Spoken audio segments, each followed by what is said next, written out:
friends.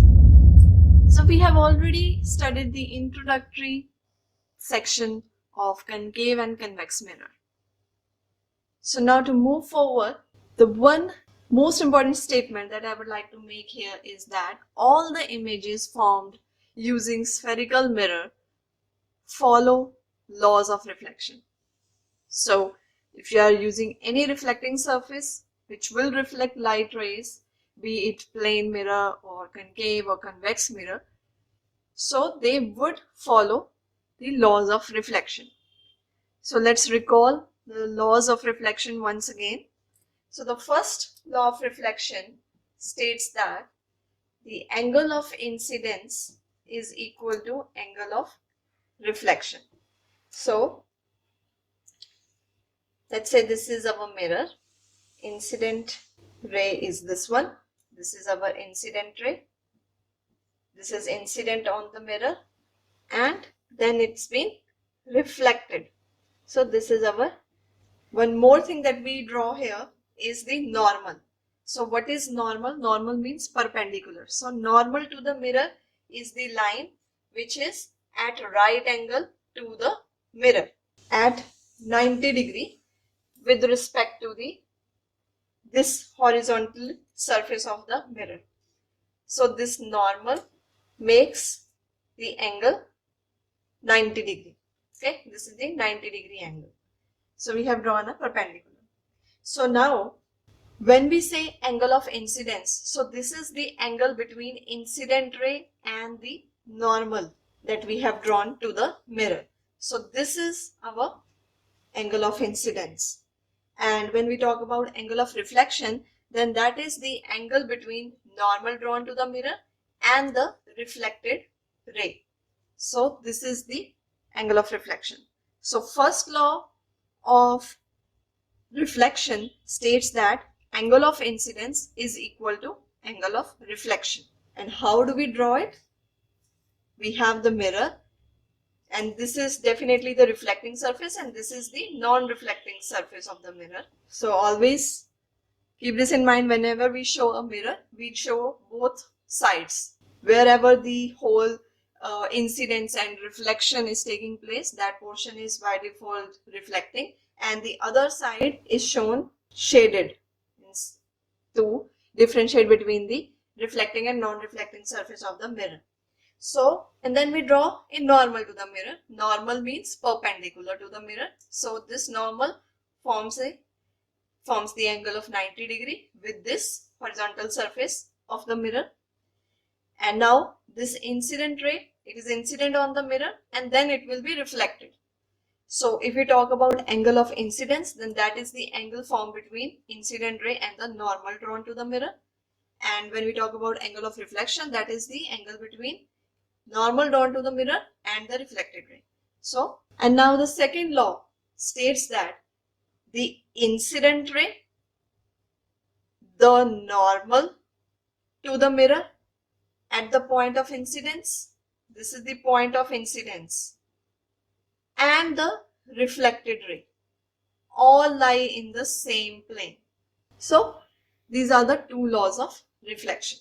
Then the next thing before moving forward, basically now our aim is to understand the image formation via concave mirror and convex mirror. How do the images form? What kind of images are formed? We have to study those. But before that, you should be aware with the image formation of a plane mirror. You all know the mirror that we see daily, in which we see our image daily, that is a plane mirror. So now we should know the nature, position and size of the image formed by the plane mirror. So here, if the object is standing, so whatever this distance is between the object and the mirror, if you will look into the mirror, you will find its image same distance behind. So this is the very simple activity that you can perform. Just stand in front of mirror and see what is the nature of the image formed, what is the position of the image that you are seeing in the mirror, and what is the size.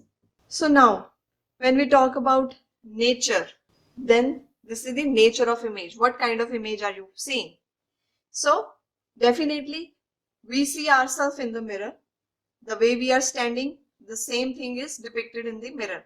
So we see basically the erect image, not inverted one. It means if this is the object, so after reflection, we see the erect image and not the inverted image. And the second thing that we mention is that the image is virtual. So now I will explain a bit later what do we mean by virtual image. Second, the position. It is at the same distance behind the mirror as the object is in the front of the mirror. Then comes the size. When we see ourselves into the mirror, do we look magnified or do we look diminished or we look exactly the same? So the answer is we look exactly the same. Size and shape doesn't change. So same size and shape as that of the object. Then one more thing that you would have noticed is that about the left right inversion. So whenever you look yourself into the mirror, you would see that your right part appears left and your left portion appears right. So there is a left-right inversion. Here we are discussing the characteristics of the image formed by plane mirror.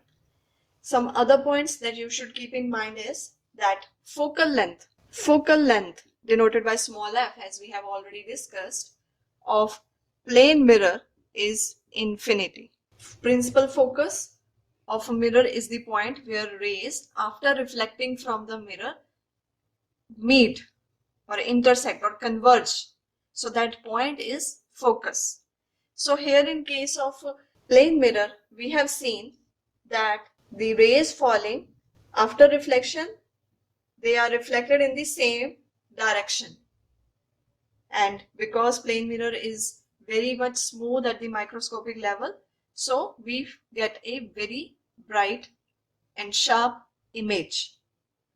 So most of the light rays, after getting smooth reflection, they are bounced back in the opposite direction. So where they would actually meet, we don't know. So that's why the focal length is said to be infinity. Focal length is the distance between pole and the principal focus of the mirror, as we have studied. And one other point is the optical power is 0. So now let's recapitulate. Whenever we stand in front of a plane mirror, what is the nature of image? It is erect and virtual.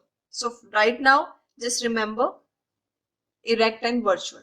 And one more thing that you should always keep in mind, that if the image is erect, it is definitely virtual.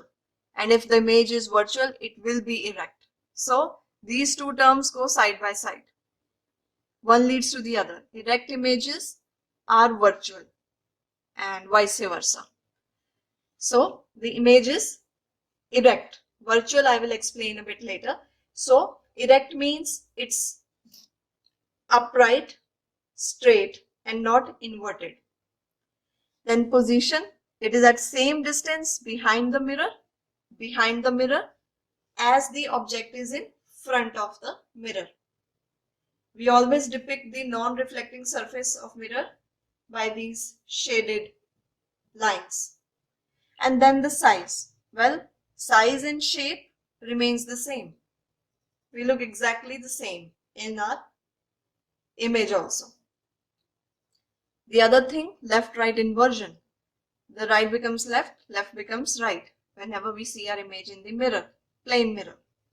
Focal length of plane mirror is infinity and its optical power is 0.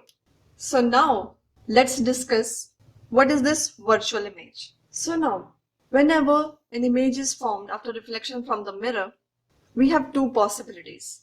Either the image will be real and inverted, or it would be virtual and erect. And in case of real and inverted, I would say these two go side by side. If the image is real, it will be inverted, and if you find image to be inverted, that means it is real.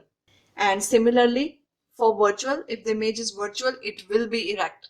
And if you find any image to be erect, then that is definitely a virtual image. And since we have just studied that plane mirror forms erect image, so that means that image is virtual. Whenever the image is erect, upright, and not inverted, then that image is a virtual image. And whenever we find an inverted image, then that image is real image. So erect and inverted, they are just the way the words mean. Erect means upright and inverted means down. It means if you have this object, so erect image will be upright, almost the same, and inverted image will be upside down. So these two words are clear. Now let's understand the real and virtual more clearly. So now real image is that image which can be obtained on a screen. So if you have any screen, wall or paper you want to obtain that image on, so if you are able to get the image on either screen or wall or any paper, that means you are getting a real image. And virtual image cannot be obtained on screen or wall or any object. So now just think of the plane mirror. When you stand in front of a plane mirror and you see your image in that, are you able to capture that image on any screen or wall? Is it ever possible? Because the back side of the mirror is totally non-polished, and maybe it would be covered with cardboard or wood. So from where would you get that image? It is just not possible. If you want to project your image on any screen or wall, it is just not possible in case of plane mirror. So that is simply the example of a virtual image. And moreover, since the image is erect, that also gives us the hint that the image is virtual. So erect images are usually virtual, and virtual images cannot be obtained on screen or any wall, whereas real images can be obtained. Then the next point is that this real and inverted image is usually obtained by a concave mirror. When we will study the image representations, image formation by concave mirror, when we keep object at different distances from the mirror, we will find that in almost all the cases, whenever the image is formed in front of the mirror, it will be real and inverted. Whereas in case of convex mirror, as we have already studied that its focus, radius of curvature and center of curvature all lie behind the mirror, so all the images formed by convex mirror are virtual, and if they are virtual, they are erect as well. So real and inverted image is basically the one that is formed in front of the mirror, whereas virtual and erect, they are formed at the back of the mirror. So these images are characteristic of concave mirror, and we have seen that in case of concave mirror, focus, center of curvature, they all lie in front of the mirror, towards the in front of the inner curved surface, which is the reflecting part. And in case of convex mirror, we have seen that the focus and center of curvature, they all lie at the back of the mirror. That means opposite to the reflecting surface, curved outward reflecting surface of the convex mirror. So images formed at the back of the mirror are usually virtual and erect. Images formed in the front of the mirror are usually real and inverted. So usually you can write down this word, and mostly. Moreover, these real and inverted images, they are formed where rays actually converge. And we have seen that in case of concave mirror, the rays after reflecting from the mirror, they all converge or meet at a common point, which is usually the focus. But it's not confirmed that always the image will be formed at the focus. It can be formed anywhere, but definitely it would be the place where all the rays would converge. And in case of convex mirror, as we have seen lately, that the rays appear to diverge. They don't diverge from the point, they just appear to diverge. So definitely in case of convex mirror, or we can say that virtual and erect images are formed where rays appear to diverge from a point. The example would be cinema screen, where you would have seen that at the back there is just a tiny opening from where light is coming. So basically all the film, all the images are being projected from that tiny opening, and then the images fall on the huge cinema screen.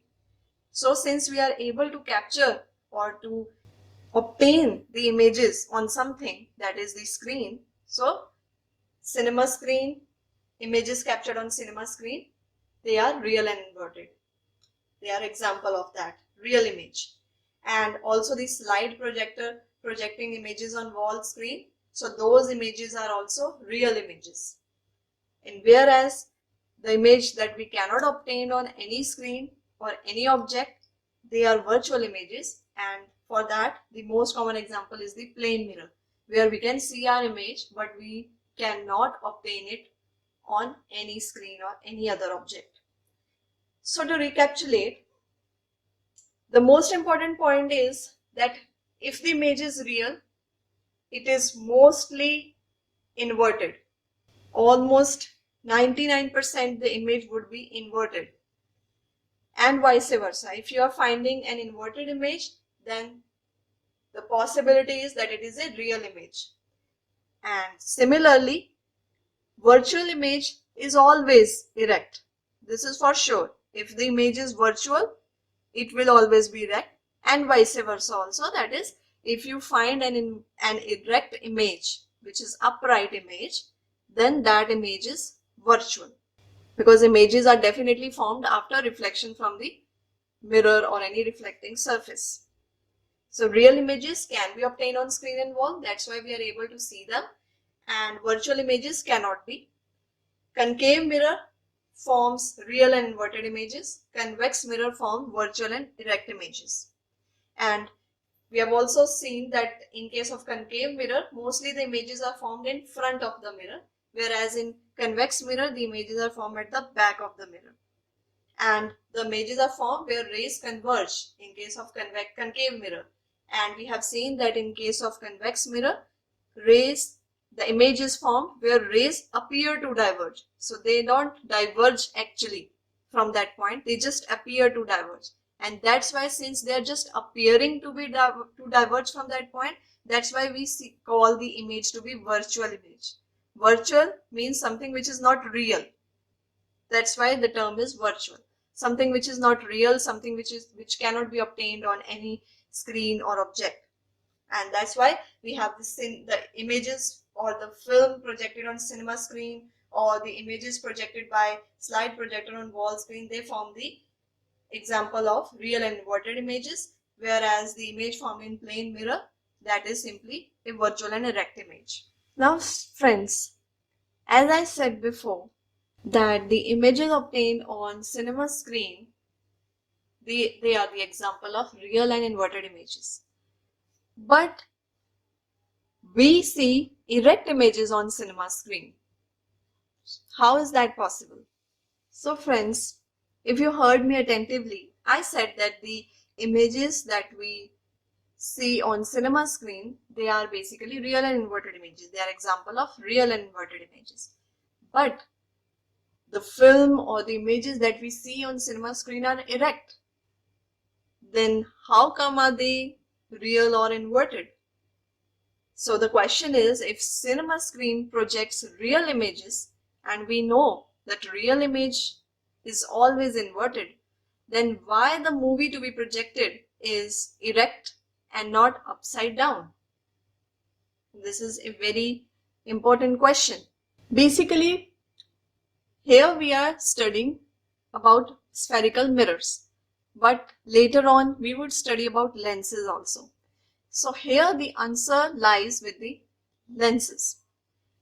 I would like to state here that the role which concave mirror performs, usually the similar role is performed by convex lens. In most of the image formations, you would found the similarity between the two. So when the film crew film the shooting, so they do that with the help of convex lens. So they also form inverted image. So what happened? That this is the object, and then the convex lens, while shooting, I would say, it forms inverted image. And then when it is put to the slide projector, then slide projector again has its own lens, which is also a form of convex lens basically. So what it does, if you are giving a convex lens an upright image, it will make it inverted. And if you are giving an inverted image to convex lens, it will again invert it. It will re-invert it. So that would become upright again. So this is what actually happens. So the statement that real images are always inverted is true and they are not false. The thing is that the image is going via two phases. First, the object, this is the object. So while shooting, they shoot it via convex lens and this image is formed, which is inverted, real and inverted. And when it is put to the projector, then again projector projected through its own lens, and then this is the image on cinema screen, which is erect. And same thing our concave mirror does. If you have a concave mirror and you place an object, it will give you an inverted image. And if again you pass that inverted image through a concave mirror at suitable, by placing the image at suitable distance, then you would get an erect image, because their role is simply to invert image, invert the pattern. Even our eyes, they also have convex lens, the converging lens, and the images of all the objects that we see are inverted. So our convex lens in the eye, that forms inverted image of the objects that we see in real life on the retina. So inverted images are formed on the retina, and then though that information is sent to the brain, where brain processes the information and then it uprights the images and then send it back. So it happens in very small fraction of seconds that we are not able to judge whether we are seeing the inverted image or inverted world or the erect world. So this is how fast the whole information processing takes place by our brain. So even in our eyes, the lens forms inverted image, but it is the brain which uprights or re-inverts the image. That's all for today. Thank you.